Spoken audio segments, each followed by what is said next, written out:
आणि यानंतर एक मोठी बातमी आहे। तानाजी सावंत यांनी आता एकनाथ शिंदे यांची भेट घेतली आहे। तानाजी सावंत आणि एकनाथ शिंदेमध्ये जवळपास 2 तास चर्चा झाल्याची माहिती आहे। मंत्रिमंडळामध्ये स्थान न मिळाल्यानं सावंत नाराज असल्याच्या चर्चा होत्या। एकनाथ शिंदे हे त्यांनी भेटीसाठी त्यांना बोलवलेलं होतं। एकनाथ शिंदेंनी भेटीसाठी निरोप सुद्धा पाठवलेला होता आणि याच पार्श्वभूमीवरती आता सध्या दोघांमध्ये भेट झालेली आहे।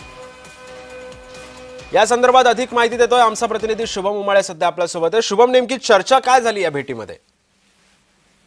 सिद्धेश, आपण बघू शकतो शिवसेनेचे आमदार तानाजी सावंत यांनी उपमुख्यमंत्री एकनाथ शिंदे यांची मुंबईत भेट घेतलेली आहे।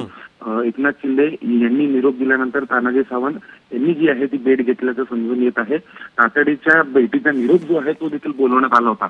नेमकं याच्या मागे कारण काय हे जरी समजलं नसलं तरी 2 ते 2.25 तास या दोघांमध्ये चर्चा जी आहे ती चालली होती आणि सोबतच मंत्रिमंडळात स्थान न मिळाल्यामुळे कुठेतरी तानाजी सावंत हे नाराज होते आणि कुठेतरी तानाजी सावंत यांना भेटण्याचे बद्दल अनेक दिवसांपासून चर्चा जी आहे ती सुरू होती की उपमुख्यमंत्री एकनाथ शिंदे यांची ते भेट घेणार आणि त्यांची आज भेट झालेली आहे। सिद्धेश, नक्कीच धन्यवाद शुभम, तू दिलेल्या अधिक माहितीबद्दल।